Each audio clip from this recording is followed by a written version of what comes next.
All right, everybody. This is Eric Frasure with Vigilant Path. With me today, I have Dave Grossman, Lieutenant Colonel from the U.S. Army, retired. Uh, I want to say Colonel Grossman. He's told me to call him Dave, so this is going to be hard for me. So Dave is, to put it lightly, kind of a legend to a lot of folks that are first responders, folks that have served in life and death situations, combat training, things of that nature. He has done an incredible job of putting together pretty significant research on resiliency, understanding stressors, spiritual resiliency in high stress environments. And we are very lucky to have him with us today to talk a little bit about his motivations for why he started this journey and his research and what his motivations are for really getting out and spreading the word to help people prepare for managing stress and these life and death environments. So Dave, please take over. Oh, wow, thank you. Thank you, Eric. I'm proud to be on board, brother. You've got a mighty work of your own that you're doing here, and it's truly iron sharpens iron every day. It's iron sharpens iron. The magnificent people that I work with, I present to, I train. Kind of right up front, you ask a question about why, I do what I do. There's a portion I've begun to integrate early into my presentation. I talk about how desperately bad the situation has become. We're being lied to every day when they tell us a murder rate, and they'll never allow for medical technology. I mean, tourniquets alone have cut the murder rate in half in just the last decade. Cop slaps on a tourniquet saves a crime victim's life. You prevented a murder. And you got to realize in this vast nation of ours, if just 20 to 30 people a day slap on a tourniquet and save a crime victim's life, we cut the murder rate in half. Now, I train several times a year for many years now. I train our nation's largest fire and EMS service. And they said, Dave, we guarantee you, in our city alone, 20 to 30 times a day, we slap on a tourniquet and save a crime victim's life. It's much, much worse than it looks. It goes all the way back to a comparison between the 60s and the 90s. Medical technology between the 60s and the 90s cut the murder rate to a third or a quarter would otherwise be. So imagine somebody said, your grandpa made 25 cents an hour. This job makes $25 an hour. You're 100 times better off than your grandpa. Well, we all see the lie. That's your BS meter going off. Comparing minimum wage over any period of time is a lie without allowing for medical technology. Well, comparing the murder rate over any period of time, comparing the number of dead people is a lie without allowing for medical technology. I was called to the White House as part of President Trump's roundtable on violent video games, called back to the White House to brief the vice president. Had a chance to tell the vice president, just like we have inflation adjusted dollars, we need medically adjusted murders. And when we do that, it will transform the way we see the situation. So it's crazy bad. But throughout the history since we began to keep track in the early 60s, we've never seen more than about a 12% annual increase in homicides. And then we had the Ferguson effect, 2015, 2016. We had that 12% annual increase. But if we allow for medical technology, it's much worse. But then we had the Minneapolis effect, the George Floyd effect. In 2020, we had a 30% annual increase in homicides. It's an explosion of homicide like nothing we've ever seen before. Now, the following year, we had an all-time record number of cops murdered in the line of duty, in spite of medical technology, in spite of body armor, in spite of tactics and training. Record number of cops murdered in the line of duty. Last year, we had the record number of cops shot in the line of duty. Best I can tell, that the data isn't quite up to 2021. It's not quite the record number murdered, but it's a record number shot. In spite of body armor, tactics, training, the wheels have come off the bus. Our cops are under constant attack. And you got to understand what's going on out there. There is this weird, it's their religion, it's their faith. They've been brainwashed in college, and they believe the world divides into the oppressor and the oppressed. And the oppressor is always evil. And the oppressor deserves to be killed and hunted down and destroyed and torn from power. And the oppressed are always the good guys. So the message in the media starting with the Ferguson effect and on through the Minneapolis George Floyd effect, that the criminals are the oppressed and the cops are the oppressors. And I tell people, and if you want a book to kind of tie in on a lot of this stuff I'm telling you here, my book Assassination Generation is a good place to begin. But I tell people, a friend of mine wrote a book called "Mommy, I'm Scared," and it was back in the '90s, and she was interviewing her college students. And talk to me about the most fearful thing that ever happened in your life. And she was astounded at how many talked about the movie Jaws and how they were terrified by Jaws and how they lived in fear of Jaws. And that generation grew up and made sharks an endangered species. It was an act of valor to go out and kill a shark. And sharks have become an endangered species. So what I tell people is be very, very careful what you teach your children to hate and fear. And the current generation, an awful lot of them, have been taught to hate and fear cops. And the result is a record number of cops shot in the line of duty. Hey, you got something you want to plug in there? You think? Um, I just saw I you mean, kind of. no, I'm just thinking about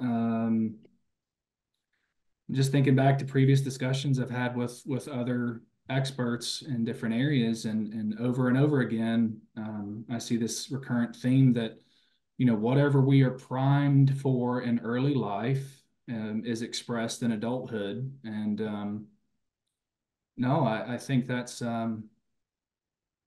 Oh, that's so it's an there's the foundation. There's the unfortunate thing. foundation. It's bad, Sure. scary bad, crazy bad. So why would anybody want to be a cop in this day and age? That's kind of the culminating point, my first hour of my presentation. Why would anyone want to do this job? And everything you do is caught on camera. You're being attacked. Not everybody, most of America are still pretty decent. I was just in Maryland, in a part of Maryland there that they're still the public supports their cops and they're in favor of cops. And there's parts of America where the sheriff tell me that my cops can't buy a meal. They go in a place and they order a meal and somebody pays for it, and that's the way it ought to be. But given how crazy bad it is, why would anybody want to stay in this job? And I asked the question, what's the opposite of evil? And the opposite of evil is love. Evil is the absence of love, just as darkness absence of light. So all I can tell you is why I stay in the fight. I'm 67 years old. I retired from the Army 26 years ago. I've been on the road for over 200 days a year. It's my prayer I can do it for another 20 years. I tell people waiting at home for me is my bride at 48 years. Just a few short months, she'll be 49 years. She's my high school sweetheart. She was 15. I was 17 when I proposed to her. I tell people we are from Arkansas. And I get home 1 or 2 nights a week, conjugal visit, clean underwear, back on the road. Because the only thing more precious than the love of my life, the bride of 48 years, is my children, my grandchildren. I got a grandson in the Indiana National Guard now. In the blink of an eye, I'll be a great grandfather.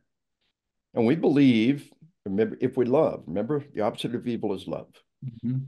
If we love our family, if we love our children, if we love our grandchildren, if we love our nation, if we love our God, we'll walk out that door and give 100%. That's what love means. Love means the worse you get, the harder you fight.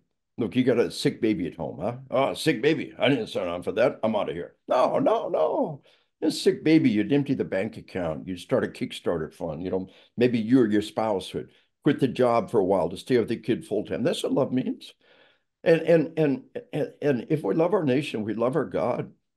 If we love our way of life, if we love our children, the worse it gets, harder we fight. So I'm 67 years old, and all I want to do is stay in the fight for another 20 years. So, and one other thing, uh, fighting with people like us, yeah, I'll be kind of like wrestling with a pig.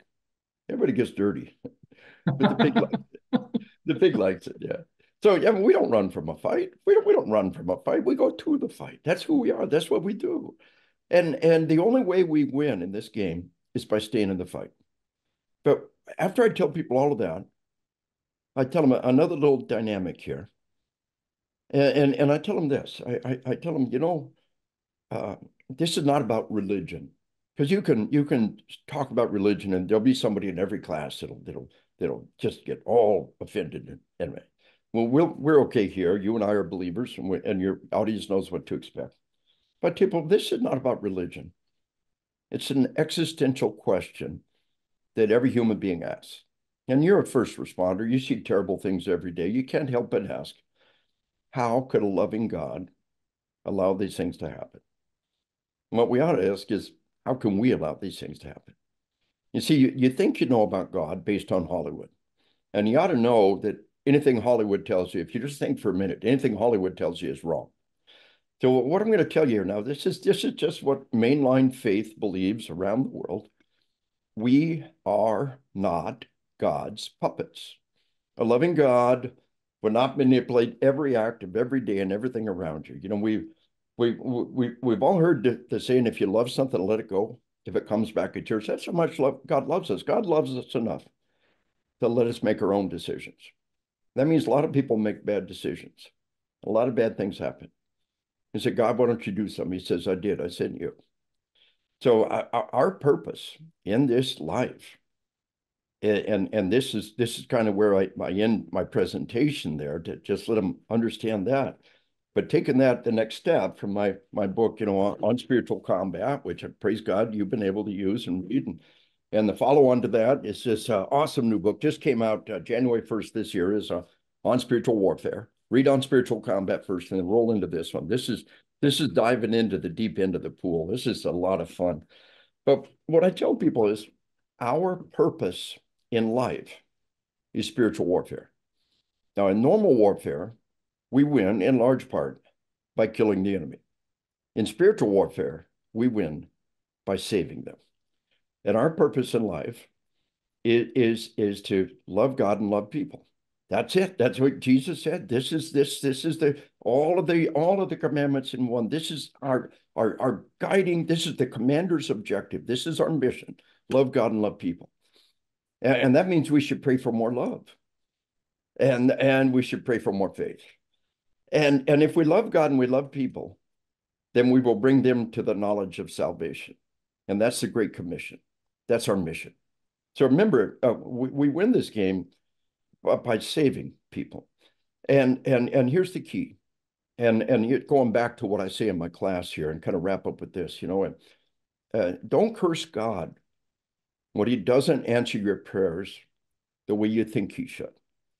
Because you see, what's important to us is totally different what's important to God, because he got the big picture, and we need the big picture. You see, in the end, everybody will die. No matter how hard you pray, everybody's going to die. And in the end, every nation falls over my dead body. And in the end, our son will die, but eternity continues. Keep your eye on the big picture. Don't let the things of this world pull you down. And that's my message that I've kind of rolled into the front end of all of this without the part about, kind of a little side note there coming out of my book there. People are tremendously receptive to that. And eternity is infinitely more important than anything happens on this world. I so I left law enforcement years ago, and it was when as I started this ministry, thing, doing that as a volunteer, just kind of getting involved, doing some homeless ministry, prison ministry, things like that. But doing prison ministry was very challenging. That was probably one of the hardest things I've done and like to face. Going from that being my enemy to that being someone that I'm trying to save that was a heavy change, and that was a different mindset. And I had friends that were law enforcement that were looking at me like, are there not some first responders you can help? I'm like, well, I kind of am, because when they get back out, I don't want them to hurt you. Good answer. But yeah, no, I see it. And it's funny, I had a conversation with a friend and mentor of mine today, and he was talking about that same thing. And like if you're in a tough spot in a situation or whatever, he was like, as mad as you want to be at somebody, that's an indication that you better be praying for them. Oh. And I'm like, man, I hate when people do that. Well, let me give you an angle on that.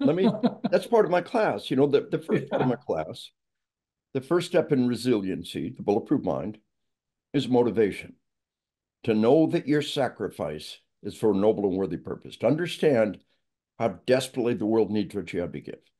And when you chose to be a first responder, when you chose to be in the military, whatever you're doing, you chose a life of sacrifice. You're never going to get stinking, filthy American dream rich as a first responder, at least not legally, right? You're Mm. never going to be a famous celebrity, at least not in a good way. When you chose this life, you chose a life of sacrifice, and you must believe you sacrificed for a noble and worthy purpose. But the second step in resiliency is motivation turned into action. The Bible says faith without works is what? It's dead. Faith without works is dead. Motivation without action is not truly motivation. So you identify the things you can do and do them. And here's the core of resiliency. We study people who do not get PTSD. People walked out of Nazi death camps, and upstairs they were just fine. And one of them was a guy named Viktor Frankl. He wrote some pretty important books. I love his And he work. said, yeah, he realized sitting in this Nazi death camp, the only thing in the universe these Nazi bastards cannot control is how I choose to respond. The only thing in the universe you can control is how you choose to respond. And if you lose your temper, you didn't lose it. You gave it away. It's the only thing in the universe you can control. Now, that's easy to say. It ain't so easy to do. But the next step in resiliency is to nurture that environment of quiet professionals, the laconic Spartan, the stoic Roman, the inscrutable samurai, the stiff upper lip Brit. And today we talk about the quiet professionals. And those are all different ways of saying the same thing, self-control. And what every warrior society honored above all else is self-control. Nobody is impressed by our temper tantrum. They're impressed by our calm. If the day-to-day pissant things pull you down, when things are going to hell and people are dying, it's going to be very, very hard. So step one is understanding that the world needs what you have to give.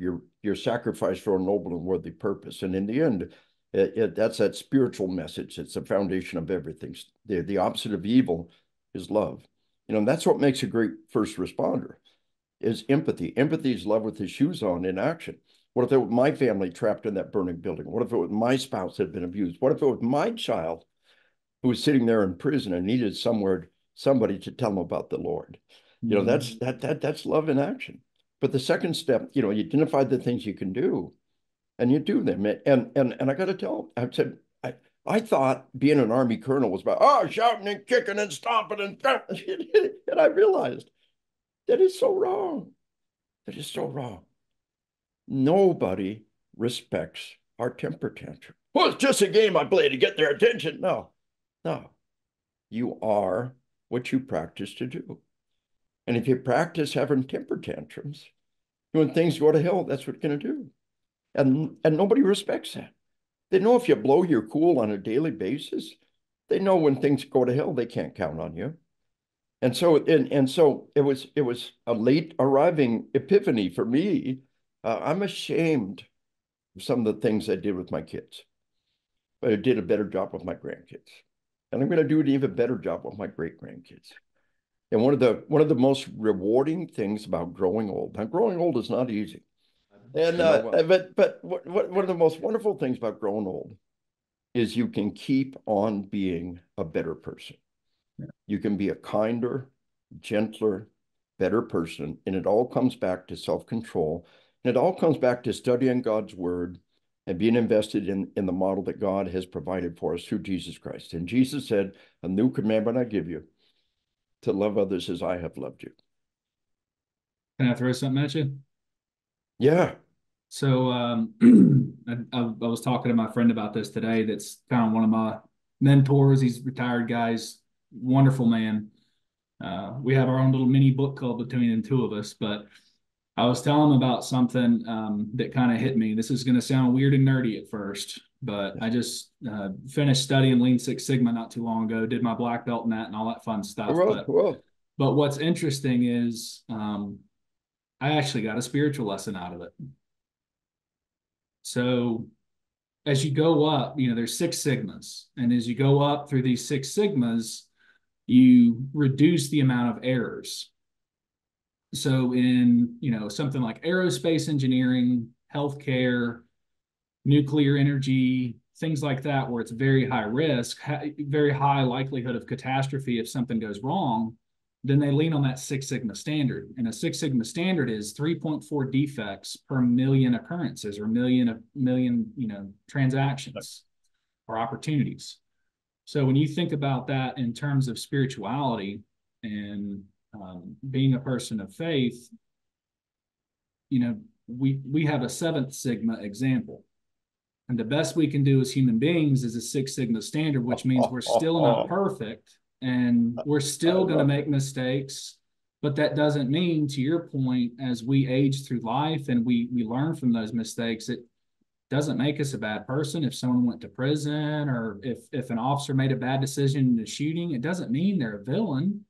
It just means that they're human and they're not quite to that highest potential standard they can be in human form. And we need to give them a little grace for that gap in perfection. And that was the lesson I got, believe it or not, is like you can take the smartest people on the planet and we still can't, in a million occurrences, make a perfect system. If we can't do that with the smartest people on the planet, why are we holding each other to such a high standard? Why can't we give each other a break? Amen. Yeah, exactly. I know a lot of people, we know just what you're talking about. For others, we got to lay it out there. That one person is Jesus Christ. Yeah. He's our model. He's the only perfect person that's ever here, and he willingly laid his life down to give us salvation. I tell people, sheepdogs. I coined the term sheepdog. I've got the U.S. government trademark for sheepdog as a term for protectors. I send people a letter saying you have suitable for framing. Permission to use the term sheepdog or this. This idea of being the sheepdog under the great shepherd. And Jesus is our shepherd. He's the great shepherd. And Jesus said this. He said, greater love has no one than this, that he laid down his life for his friends. So what manner of love is this, that men and women would lay their life down for strangers? What manner of love is this, that men and women walk out that door and put their life on the line for people they never even met? So I had lunch with a friend that's ex-law enforcement. He's former SWAT. Big fan of yours, by the way. Well, but we were talking about when we left law enforcement. He left and was able to retire. I left after like 5 years. I decided there were other ways I could help society. And I asked him a question. I said, when you turned in your paperwork to leave the agency and retire, did you put your hand on the Bible and renounce your oath? That's good. He goes, no, I didn't. I said, I didn't do it either when I resigned. I'm still sworn. I don't have a badge and a gun, but I'm still under an active oath. And I think you probably are too, as a serviceman. Amen. We are still under an active oath to uphold the Constitution, to ensure the safety and sovereignty and protection of others in our presence. We don't get to call that off. And I made that promise, putting my hand on a book I believe very seriously in. And that's one of the things, I'm a big believer in carrying always being prepared. HR 218 as a retired cop or as a reserve cop, I'm a reserve cop, you're authorized to carry a gun from sea to shining sea. And after you retire, you're still authorized to carry that gun, which is kind of a recognition of that fact that you didn't renounce that oath. And if you're not carrying the life-saving tools of your profession, then you're not doing your job. And I'd rather walk out that door naked and alone than to be with my loved ones without the tools to protect them. I think carrying when you're off duty is infinitely more important than carrying when you're on duty, because that's when my loved ones are there with me. You want to laugh? No, shoot. I kind of tying back to what you were talking about earlier with tourniquets. I even keep a medical bag in my car just in case. I carry 2 tourniquets. I've got on me all the time tourniquets and Yeah, quick clot. I'm never without those two items, tourniquets and quick clot, that's it. But while we're talking about tourniquets, we Go just for it. little life hacks here. It's Sure. all about these little life hacks that we pass back and forth. But my favorite tourniquet is the SWAT T. You put it in your teeth and wrap it around, suck it down, uh, put it in your teeth, use two hands, wrap it around the leg. It's just a third the weight, a third the size, a third the cost. I got one everywhere, every jacket pocket, every glove compartment. And I'm a big fan of when you go to Amazon and buy this quick clot combat gauze and packing a wound. If you carry the tools to punch holes in bodies, you needed to carry the tools to plug those holes. So a quick clot and combat gauze I carry with me everywhere. One of those little life hack dynamics. But this business of an active oath, I begin my class now every time with the Pledge of Allegiance. Hmm. And please stand and join me in the Pledge of Allegiance. Thank you. Please be seated. Now, what were the last three words you just said? Justice for all. Hmm. Justice for all. I said, you swore that sacred solemn oath from your youngest days. And for everybody else, it's just three words we mumbled as kids. For you, it represents everything you are and everything you ever will be. And we stay focused on that. But go back to that verse.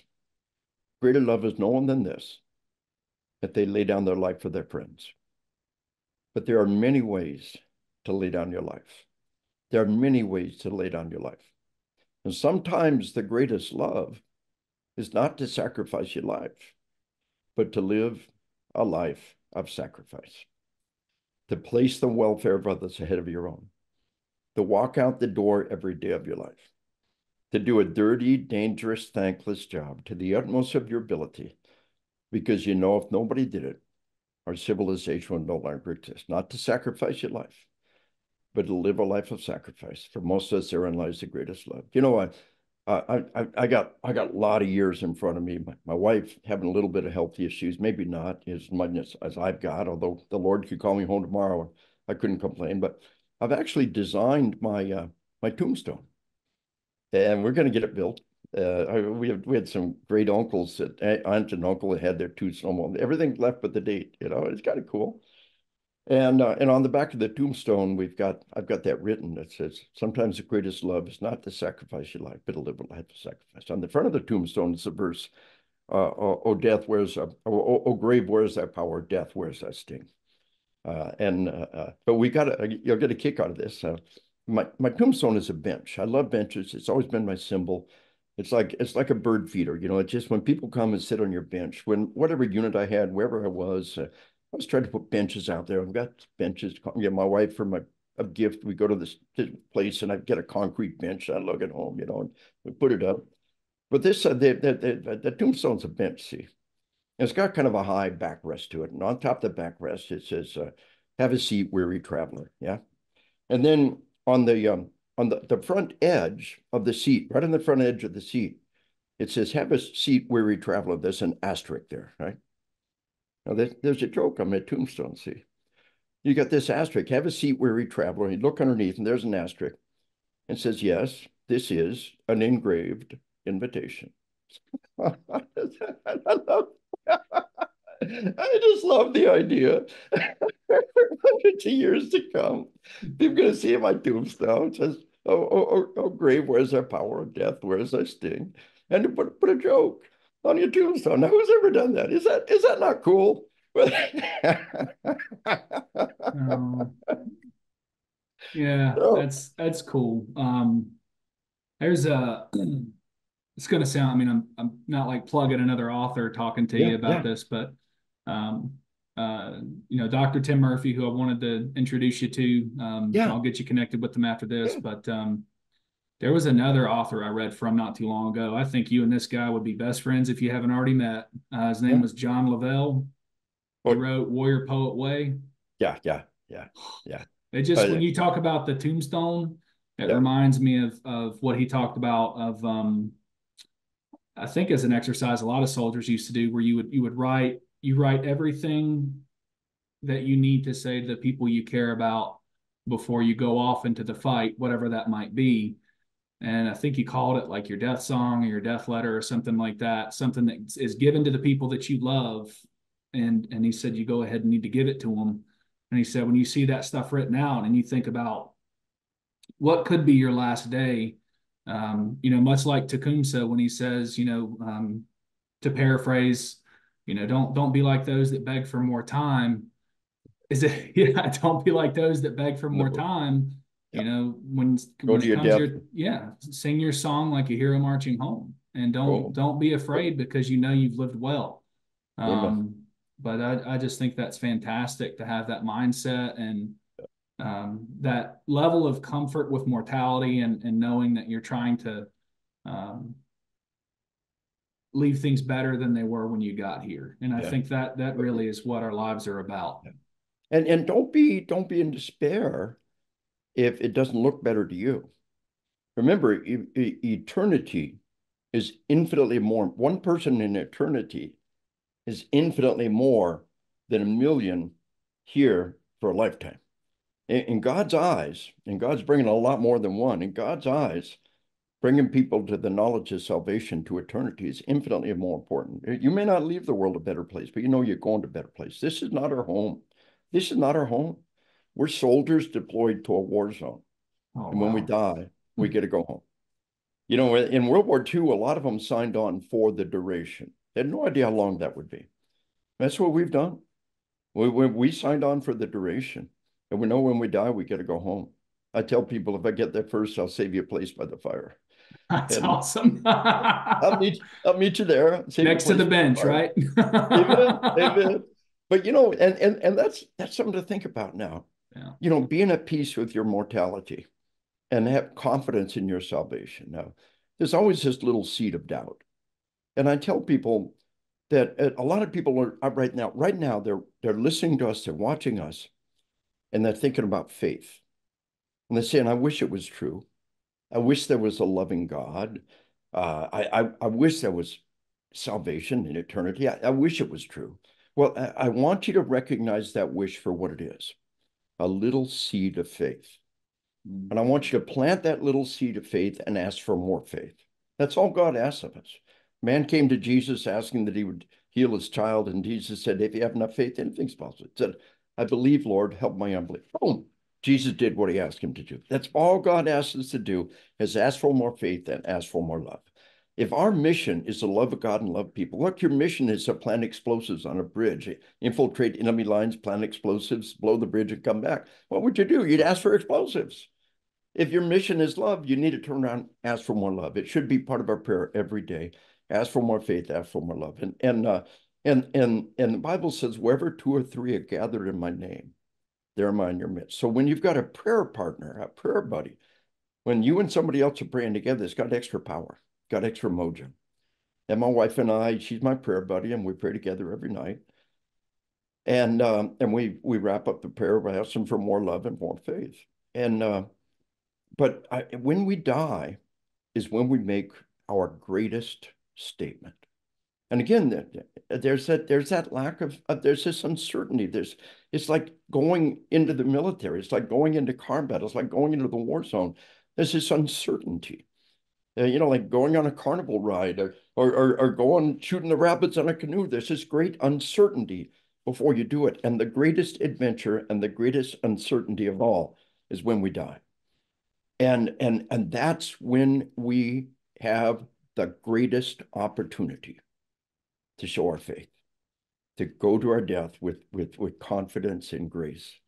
And that's the goal.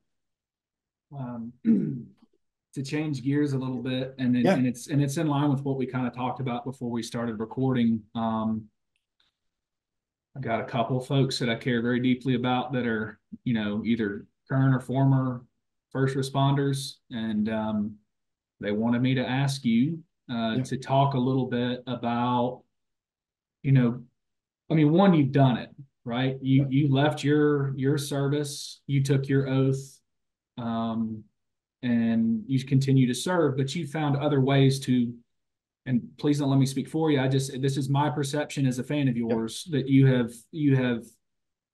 have transitioned successfully from your warrior service into taking those skills and applying them to help other people become stronger and more resilient. And I had the track coach that I work with today is retired NYPD. Um, he he said it's really sad. You think about a lot of officers, a lot of first responders. They work their whole career, and they are door kickers. They are running into burning buildings. They are putting tourniquets on people as a medic. They're trying to save lives or prevent injury. Um, and they retire and they hurt themselves, or they take on all these addictions and things that wasn't them before, or it's almost like maybe they lost their purpose or their meaning. And I just wanted to get your perspective on what a healthy transition looks like when someone Yeah. leaves those heroic, warrior like high speed, high stress environments, and they have to transition to the civilian world. And what, in your expertise, what do you recommend are some ways for them to Yeah. transition in a healthy way? So that's why faith is one of the pillars of resiliency. If your goal in life are just the things in this life, it will always be hollow. You will always fail. You will always fail. But if your goal in life are eternal things, if you store up your treasures in heaven, then you've got true blessed assurance. I think we got to recognize that again. This is not our home, and if you think you're fighting the fight, and whatever it was, a door kicker, military, law enforcement, and now you're done, you think you're out of the fight, you're wrong.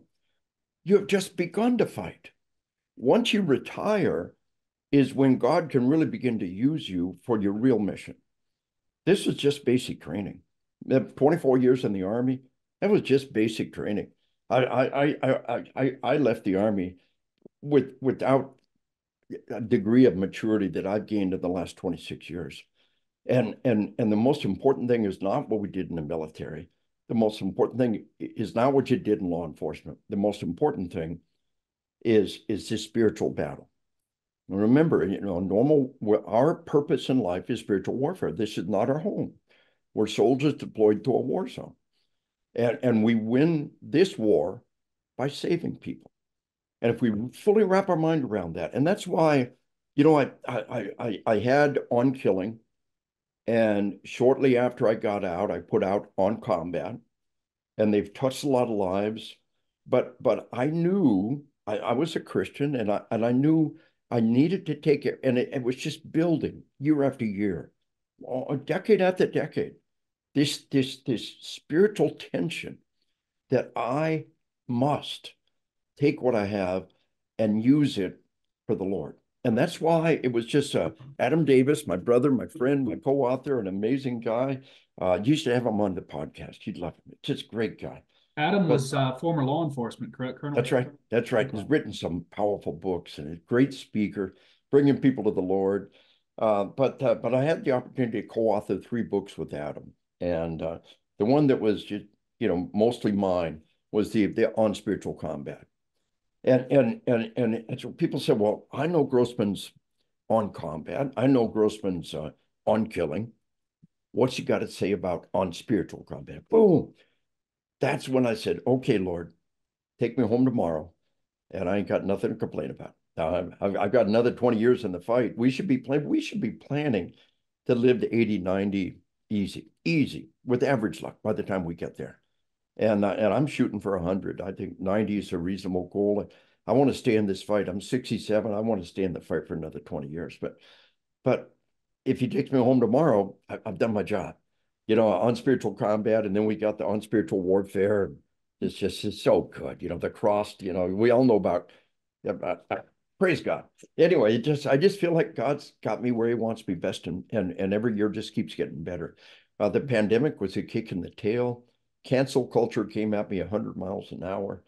National media talking about this guy teaching killology to all these killer cops, and speaking engagements being canceled and picketed, and we just drove on. It was hard. It was some hard years, but the Lord just pulled me through them, and we're coming out the other end. We're presenting, we're teaching, we keep doing our work, and the defund the police have just imploded, and we're still in the fight. So you win by staying in the fight.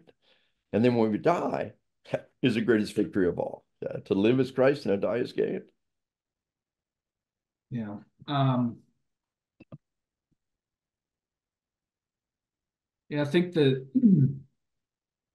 what the average person thinks when they hear about the things that you have taught and helped coach people through, they think, oh, these are just warmongers, whatever. They don't, they don't have the depth of knowledge to understand what goes into the application or use of force in these environments, the the stressors that first responders, officers, soldiers Yeah. are dealing with, and they don't understand that no one wants to pull that trigger. Yeah. No one you They're doing a job to stop a threat, a perceived threat, or whatever it may be, to try to save a life, and it's hard for people to understand that. And it's When I tell people this, and that ties in, I tell my cops, for all my cops, I tell them, now listen, I train Predator and Reaper squadrons across America. And that Predator operator has been ordered to kill that terrorist. And they do not do that, they have failed in their mission. The cops, our mission is never to kill. We're always trying to save lives. a last We're resort. using deadly force because we sincerely believe there is no other option. Now, the moment they're no longer a threat, we're going to leap on them. We're going to give them CPR. We're going to slap on tourniquet. We're going to pack quick clot in the wound, and we're going to try to save their life like any other life on the planet. Until maybe the first major gunfight caught live on national TV, LAPD, Hollywood bank robbery, and bank robbers with body armor and long guns, and LAPD everywhere, hundreds of rounds fired, and the bank robbers are down. And the world watched while LAPD jumped on them, stripped off their body armor, and applied CPR. Oh, those bank robbers just tried to kill those cops. Now the cops are trying to save their life. That's right. That's right. We're always trying to save lives. I can give you a case after case where cops had to shoot somebody. Families there, communities there, incredibly stressful. Cop jumps on, slaps on a tourniquet, applies CPR, calls for backup. Boom, completely diffuse the situation. Never lose track of that as law enforcement, that our goal is always to save lives, but as a result of what we do, there is a chance lives will be lost, and it is not to be taken lightly. And you must prepare yourself for that, because if taking that criminal's life destroys you as a cop, then all you did was give them another victory. And we won't give them that victory. It's one of the things we have to envision. What if my partner's dead? Well, if I stop, then whoever killed my partner won. Mm-hmm. And I just gave them another victory. You got to think these things through. My partner's dead. Think about it. I tell everybody, you're dead. Everybody you care about is getting on with their life. You're dead. Your loved ones, your friends are driving on. What do you want for the people you love after you're gone? Happiness and joy. The Peace. fullest, rich, and best life they can have. That's what you lived and fought and died to give them. Now they're dead. They're driving on. What do they want for you? The same thing. And we got to think that through ahead of time. I remember my parents talking about, if you died, I would want you to get another spouse. And I remember them talking about that. That's what that World War II, Korean War generation, they thought about these things, and they talked about these things. If I die, I want you to have love, and I want you to go on. And they faced death, and they told each other these things. And we've lost that. And we got to think it through carefully. What would they want from me? And if I let the loss of my partner destroy me as a cop, then all I did was give that criminal another victory, and will not give them that victory. Yeah. I keep wanting to call you Colonel. I know you want me to call you Dave, but it Whatever feels works best for you, disrespectful brother. to That's call all you right. Whatever Dave. I'm works best. sorry. Yeah, that's But all right. Colonel, the thing I think about a lot with these in terms of resilience, or we think about physical fitness all the time for first responders, the importance of Yep. physical fitness. I view myself as a mental health advocate. I'm a nerd for behavioral science. I believe very deeply in um, the facets of spiritual resiliency. I believe in learning, the biological effects of stress and learning, what to expect. I mean, I remember studying about, I think it was RPDM, recognition, prime decision making, being able to fit these different stressors into boxes and go, okay, this isn't chaos. This doesn't scare me. I'm just at this phase of this process or whatever it may be. But what I would like to see, to kind of piggyback off of the conversation I had with Dr. Tim Murphy, I would like to see a world where we encourage first responders to have regular check-ins with therapists and things of that nature. Have clergy or chaplaincy available to them on a regular basis. Because to me, I just view that as part of their moral fitness.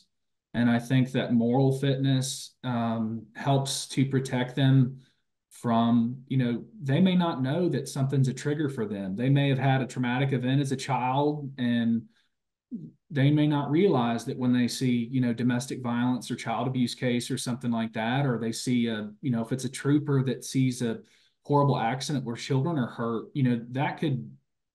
that may not hit them for weeks and weeks. And there's things like cumulative stress and all those kind of things. And I would like to see a world where we encourage first responders to make that part of their ongoing training and preparation, just like when they go to the gym, to have, reading material like things that you have put together in your research, and that we do a good job of informing. I speak as if I'm still in, but I'm not. But we do a good job as You are. You're friends still of. in. You never put. I love that. You didn't put a hand on the Bible and revoke your verse. You Correct. revoke your oath. I love that. Correct. I'm gonna run with that. You put a That'll major work. round in my magazine with that one. You're still in, brother. Don't you ever Yeah. doubt it. Just don't forget about the little people. Just Hurrah. kidding. Amen. But no, it's just as I told Dr. Murphy, after I left law enforcement, the reason I went into law enforcement was I had a pretty serious trauma that happened in my childhood. It inspired me to be a protector. It inspired me to want to protect my family, to never see that happen to another family. So I went into law enforcement after I finished my college career as an athlete. I did it, started as a detention officer, and I spent almost 5 years with the state doing investigations with money laundering, fraud, auto theft, things of that nature. We were able to catch some bad people doing bad things at the state and federal level. I'm proud of that experience. But to be frank, there were some things that really disappointed me about the system that I was working in, and I lost heart for it. But I have never lost heart for protecting the innocent, supporting and encouraging those that are still working in first responder or military capacities. I have friends that are combat wound veterans that I've competed with in the Highland Games in the past. I adore those guys. We've done charity work together. When your friends are your heroes, you're living right.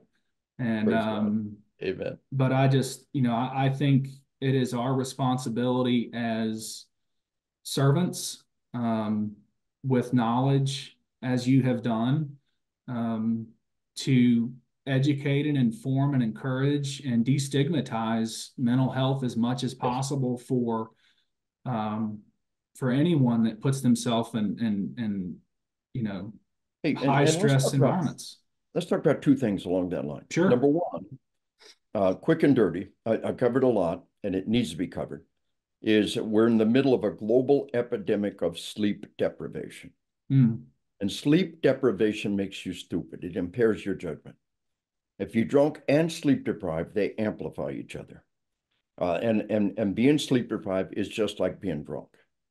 If somebody showed up to work drunk, your cop, you'd kick his ass. Hmm. He shows up to work sleep deprived because he played freaking video games or watched TV all night long. He needs his tail kicked. There's nothing cute and nothing funny about showing up work drunk, and then nothing cute and nothing funny about showing up work sleep deprived because you're on social media or played video games all night long. Got a sick baby at home, we got you covered. But the thing to understand is there is a powerful link between suicide and sleep deprivation. Taking your own life is not a natural act. You have to have profoundly impaired judgment. Alcohol and suicide have always been related. Alcohol creates impaired judgment, make a bad decision, never get a chance to rethink it. But Hmm. the most pervasive form of impaired judgment, including children, very young children, is sleep deprivation. One of the best excerpts on this, great guy. You need to have him on the podcast. You'll love him. He's Chief Neil Gang. He's really done the research, and the research is there. We lose more cops to suicide than every other cause of death put together. Every other duty-related cause of death put together. And sleep deprivation and suicide are so related. If we give a damn about suicide, the first thing to do is address sleep deprivation. So here's parenting 101 for the 21st century. When you send your kid to bed at night, take their cell phone away from them. No, teenagers, 10, 11, 12-year-old, teenage girls' suicide rate has tripled per capita in just the last decade. We should be, as parents and grandparents, we should be scared sick about suicide. And the single best gift we can give our kids is a good night's sleep. A cop came up to me during one of my classes. He said, I had one of those teenagers. She was a good girl. She was an A student. She said, Dad, it's embarrassing. You don't have to take my cell phone every night. You can trust me. Family policy, cell phone charger, go to bed. Okay, I trust you. Keep your cell phone. A little while later, she took her life. He said, my little girl took her life. And we never knew the hell she was living in until we looked at the text messages on her cell phone. Night after night of ceaseless, relentless, vicious bullying. And he can't ignore that. We're not wired that way. He said it was heartrending to see her up all night long, trying to defend herself. He said, I knew immediately my little girl was bullied to death. What I didn't understand until now, she was sleep deprived, tormented, and bullied to death in front of my eyes. I let it happen. He said, I can't ignore that text message in the middle of the night. How can we expect our kids to? He said, the one thing on earth I could have done for my little girl was take her cell phone every night, let her turn off all the bad stuff in this world. So the best study, one of the best meta-studies on suicide said not only is sleep deprivation a key factor in suicide, it's the most remediable factor. But we can't do much about your finances or your relationships right now. But we can get you good night's sleep right now. And Mhm. everything looks different. And we got to understand that. And sleep deprivation is a key factor in traffic deaths.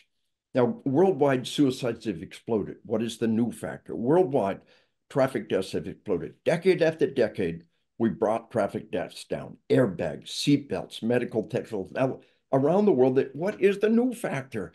Think like a scientist, think like a detective. Suicides, traffic deaths. What's the new factor? Boom, a global epidemic of sleep deprivation. The head of Netflix said their competitor is sleep. The corporate policy of Netflix is to steal your sleep. They don't care that they're killing people. Sleep deprivation is a key factor in the opiate epidemic. That we lose 70, 80,000 people, Americans a year from fentanyl. Fentanyl's an opiate. That's more than we lost in the whole Vietnam War in 1 year, every year to fentanyl. And if it weren't for Narcan, that number would be several times that. Hmm. And the thing to understand is why opiates, prescription opiates have always been there. Why are opiates a drug of choice? Why not crack or meth? Well, sleep deprivation creates chronic pain. You didn't sleep last night. You had bad sleep. You're going to ache all day long. Of course, you're going to ache. You don't sleep, you're going to hurt. And so, also, sleep deprivation is a key factor in Alzheimer's. Major research study after study, lack of sleep and lack of deep cycle sleep is one of the greatest predictors of Alzheimer's. People say, well, I'll sleep when I'm dead. We have a decade of Alzheimer's first, you idiot. And so if we focus on wellness, the very first place we have to look is sleep and quality, sleep in total darkness, cut off caffeine shortly after lunch. Just two quick nuggets. Wear a sleep mask because total darkness is almost impossible. Wear a sleep mask. Go on Amazon, get their best rated sleep mask. It's got 85,000 reviews for a stinking sleep mask. And cut off caffeine shortly after lunch. Two things you can do right now to regain control of your sleep. But the other thing on this wellness issue is what I call a balancing act between the pity party and the macho man. The vast majority of our veterans do not have PTSD. I interviewed just today with a guy going to do a documentary series. Oh, all our veterans have PTSD. No, they don't. The vast majority do not have PTSD. The vast majority do not commit suicide. You heard 22 veterans a day take their life. Well, the word veteran means anybody ever served.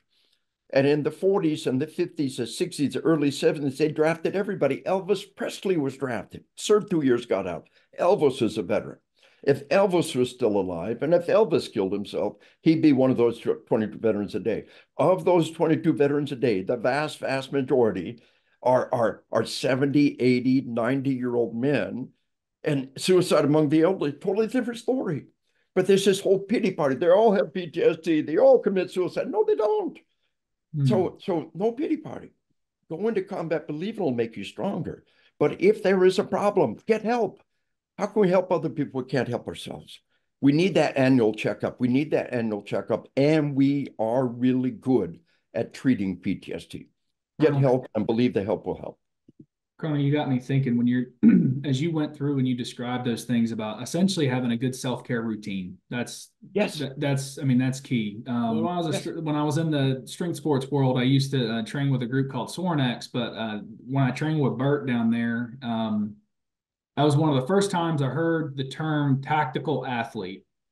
And I think that is a really cool way of viewing being whether it's a first responder or a service person in the military. You're essentially tactical athletes. You have to be able to handle high stress environments. Yes. You have to be resilient. You have to be prepared. You have to be physically healthy, mentally healthy. But what goes in with that athlete mindset, to your point, is things like having discipline outside of your work time to Yes. get the appropriate rest, to Yes. get you having appropriate self-care routines, getting proper nutrition. I think that holistic approach is really critical for us to keep everybody safe and healthy. Amen, brother. But remember, in the end, everybody's going to give out. Correct. In the end, every nation falls. In the end, the sun will die, but eternity continues. So however important all those things are, and they're truly important, they're vastly important. Remember the spiritual part of it that we talked about is infinitely more important. And keep your eye on the ball. Don't let the things of this world pull you down. This is not our home. We're soldiers deployed to a war zone, and we store up our treasures in heaven. You and I know that, and we need to make sure the world knows that and get the word out. If we had the cure for cancer, we'd be jumping up and down, telling the world we're saving lives. Well, we have a cure for death. And we need to be excited. Now, right now, you and I are doing this. It's tomorrow's Good Friday, Sunday's Easter. And I want to tell you something really important to tie all this up. It really did happen. Jesus really did die on the cross. He really was put in the tomb, and he really did rise from the dead. He appeared before the disciples. Doubting Thomas really touched the wound in his side. You know, we know that because 11 of the 12 disciples died for their faith. Men don't die for a lie. And then the disciples, the second generation, that's solid Roman history. And the Romans were fascinated by this. People dying for their faith. And here's the crazy part. We don't have to die for our faith. Somebody holds a gun to your head and says, renounce Christianity or I'll kill you. Oh, hey, I renounce it. Got you, baby. I'm on your side. Hey, you haven't lost your faith. And they knew that. They knew about eternal security, neither death nor life, nor angels, nor principalities, nor things present, nor things to come will separate me from the love of God, which is Christ Jesus. They understand eternal salvation, but they didn't want to die, but they were willing to die to show that death had no power, that the grave had no power, that they knew without a doubt, without a smidget of doubt, that when they died, they would go straight to Jesus. And to this day, there's over 2 billion believers, the largest religion on the planet. And the martyrs, the Roman martyrs won because you see, the Byzantine Empire, the Eastern Roman Empire, embraced Christianity. And finally, they said, "You're right. We can't deny it. It's real." And the Eastern Roman Empire lasted for over 1,000 years. 1,000 years. This Christian empire, the Byzantine Eastern Roman Empire, existed, one of the longest lasting empires in history, because of their faith and because of Christianity. So as we approach into every Sabbath and every day, wrap your mind around it, that God so loved the world that he gave his only begotten Son, that whosoever what? Believe the believe, Oh, believe, whosoever believes is saved. That's right.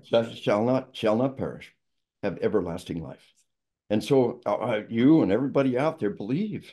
And you say, I wish it was true. Then turn out and say, God, give me more faith. Oh, that's all he's asking. Ask for more faith and ask for more love, and be a better person, and don't let the things of this world pull you down. Stay focused on the big picture. And one day the sheepdog will rest at the feet of the great shepherd. And we're going to hear those words, well done, thou good and faithful servant. Hey, and I'll save you a place by the fire. It's awesome. I will make that the closing remarks for this. Colonel, I cannot thank you enough for your service Pleasure. to our Oh, country. my pleasure. Hey, and Um, anybody interested in anything else, go to my website, grossmanontruth.com. Grossmanontruth.com. Check it out, and stay in the fight, brother. We need you. The world uh, needs what you have to give. Absolutely. And we appreciate your service. We appreciate all you've done for the first responder and military communities.